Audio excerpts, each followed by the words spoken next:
So how do we analyze the data? Because sometimes you can get, for example, contradicting results. Yes. So it highly, UX people, what they love to answer. You know that by now?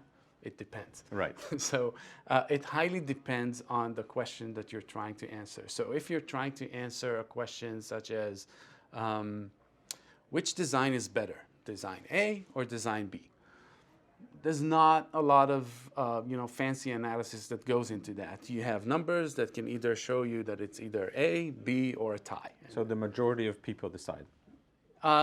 If it's such a question that Right. A or B, but a more complicated question would be, do I have a good idea or not, or what do people need? That's hard. That's not the majority. Sometimes I call these headbangers.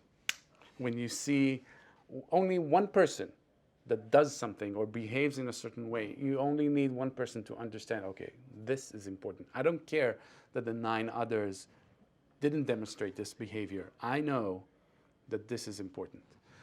So it's not easy. It's a team effort. It's a team sport. Research is never the researchers. If your startup is fancy enough to have a researcher, it's not their responsibility. It's a team sport. So the data is not going to be always very helpful. So what I like to do is have people in the team be involved in that. If you have an engineer, if you have a product manager, the entrepreneur himself or herself, a designer, a marketing person, whoever you have all of these people coming from all of these angles observe the same behavior and decide what's important here together.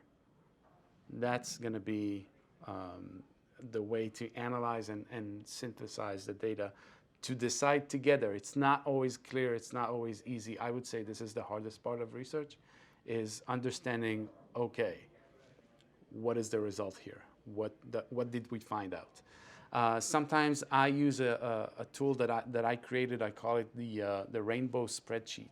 So the rainbow spreadsheet is a spreadsheet that allows you to list all the observations, everything that you see, all the behaviors that you see. And let's say you observe, I don't know, maybe 5 people, 6 people, and then you just highlight or color different cells to see which participants, we call them people we invite to participate in research, demonstrated that behavior. And then you get some kind of a histogram of what happened most. And that's helpful in coming to conclusions into what happened here and what does it mean.